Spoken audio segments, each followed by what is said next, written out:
کہ جو حق کو مان لے، جو اسلام کے راستے پر گامزن ہو جائے اور جو دین اسلام کی پیروی کرنا شروع کر دے تو وہ تو تمہارا ہو گیا۔ وہ حضور صلی اللہ علیہ وسلم کو فرمایا کہ وہ تو آپ کا ہو گیا، اور آپ کا خونی رشتہ دار جو ہے وہ بھی اگر آپ کی مخالفت کرتا ہے اور وہ آپ کے بتائے ہوئے ان قوانین کو، اصولوں کو اور دعوت دین کو ماننے کے لیے تیار نہیں ہے تو وہ پھر آپ کا نہیں ہے۔ تو یہ الفاظ کے اندر اس کی مذمت کی گئی ہے۔ اور پھر یہ کہا گیا کہ پھر اس کا مال، اس کے پاس بڑا مال تھا، سونا اس کے پاس بڑا ہوتا تھا، بڑا اس نے سونا جمع کر کے رکھا ہوا تھا، اور اس کے اوپر بڑا گھمنڈ تھا کہ میں بڑا مالدار شخص ہوں۔ تو اس زمانے کے اندر جو مالدار شخص تھے مکہ کے اندر، ان کے اندر اس کا شمار ہوتا تھا۔ اور وہ اس کے بارے میں یہ کہا گیا کہ جب اس کے ساتھ یہ سلوک ہونے والا ہے تو اب اس کا جو مال ہے اور جو کچھ اس نے کمایا ہے تو وہ سمجھتا تھا کہ میری اس معاشرے کے اندر بڑی عزت ہے اور میں بڑا جو حشمت والا ہوں، میں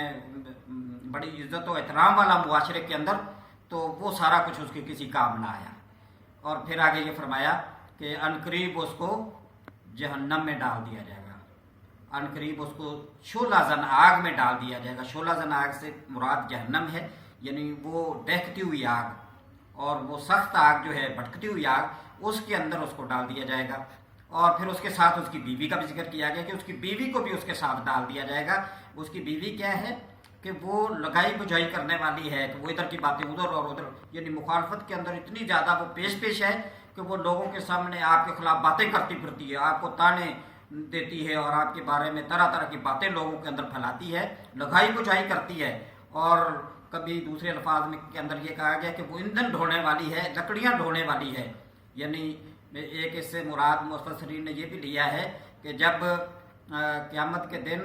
ابو لہب کو وہاں آگ کے اندر، شعلہ زن آگ کے اندر ڈالا جائے گا اور وہ اس کے اندر جل رہا ہوگا، تو پھر اس کی بیوی جو ہے وہ وہاں وہ ایندھن لا کے، لکڑیاں لا کے اس کے اوپر پھینکے گی، ساتھ ہی اس کو بھی سزا مل رہی ہوگی اور اس کی بیوی کو بھی سزا مل رہی ہوگی۔ فرمایا کہ اس کو اس شعلہ زن آگ کے اندر ابو لہب کو ڈالا جائے گا اور اس کے ساتھ اس کی بیوی کو بھی، کہ جو لگائی بجھائی کرنے والی ہے اور جو ایندھن ڈھونے والی ہے، جو لکڑیاں اکٹھی کرنے والی ہے، اس کو بھی اس کے ساتھ اس شعلہ زن آگ کے اندر ڈال دیا جائے گا۔ اور پھر یہ فرمایا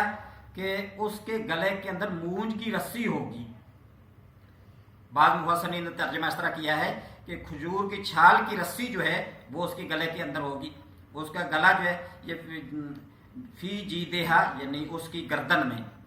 اس کی گردن، یہاں سے یہ مراد لیا گیا کہ اس کو ایسے ہی گردن کے لیے یہ لفظ بولا جاتا ہے کہ جس گلے کے اندر ہار ڈالا گیا ہو، تو وہ ایک بڑا اپنے گردن کے اندر گلے میں جو اس نے ہار ڈالا ہوتا تھا اس کے اوپر اس کو بڑا ناز تھا اور بڑا قیمتی ہار تھا، اور وہ اپنا قیمتی ہار جو اس کے بارے میں یہ کہا کرتی تھی کہ اگر مجھے یہ اپنا ہار بیچ کر بھی یہ ان کی مخالفت کے لیے کچھ کرنا پڑا تو میں وہ بھی کروں گی۔ تو اس کی مذمت کی گئی ہے کہ اس نے یہ جب کہا کہ میں اپنا ہار بیچ کر، اور اپنے اس ہار کے اوپر اس کو بڑا ناز تھا، تو وہ کہتی ہے کہ وہ جب اس کے بارے میں کہتی ہے کہ میں اس کو بیچ کر بھی مخالفت جتنی ہو سکی مخالفت کروں گی، تو اس کی یہ مذمت کی گئی ہے کہ وہ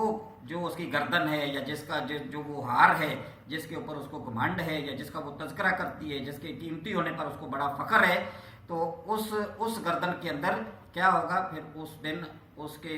مونج کی رسی جو ہے وہ اس کے گلے کے اندر، اس کی گردن کے اندر وہ مونج کی رسی سخت بھی ہوتی ہے اور وہ انسان کے لیے تکلیف دہ بھی ہوتی ہے۔ اور اسی طریقے سے فرمایا کہ یا دوسرے مفسرین نے کہا کہ وہ کھجور کی چھال کی، اور کھجور کی چھال جو ہوتی ہے وہ جس طریقے سے سخت اور جس طریقے سے وہ تکلیف دہ ہوتی ہے، تو کھجور کی چھال کی رسی جو ہے تو وہ اس کے گردن کے اندر ہوگی۔ تو یہ اس صورت کے اندر مذمت کی گئی ہے کہ ان کی، ابو لہب کی، ان کی بیوی کی، اور جو ان کے بیٹے تھے جو آپ صلی اللہ علیہ وسلم کی مخالفت میں بڑے پیش تھے اور بڑھ چڑھ کر حصہ لیتے تھے۔ اور قرآن مجید کے اندر اگر کسی فرد کا نام لے کر اس کی مذمت کی گئی ابو لہب کی، تو وہ صرف ایک شخص ہے۔ اسلام دشمن جتنے بھی بہت سارے لوگ تھے، تو اس کی وجہ یہ ہے کہ یہ آپ کے چچا تھے، اور اس زمانے کے اندر عرب کے معاشرے کے اندر جو خاندان کے لوگ ہوتے تھے وہ اپنے خاندان کے لوگوں کی حمایت کرتے تھے۔ تو یہی ہم دیکھتے ہیں کہ بنو ہاشم قبیلہ جو ہے ان کے زیادہ تر لوگ جو ہیں جو ابھی اسلام نہیں بھی لائے تھے، لیکن وہ حضور نبی کرم صلی اللہ علیہ وسلم کی اتنی زیادہ مخالفت نہیں کرتے تھے، لیکن یہ ایک ابو لہب ایسا شخص ہے کہ جس نے ان سارے روایات کو بالائے طاق رکھتے ہوئے حضور صلی اللہ علیہ وسلم کی اتنی زیادہ مخالفت کی کہ جس کا ذکر پھر اللہ تعالیٰ نے قرآن پاک کے اندر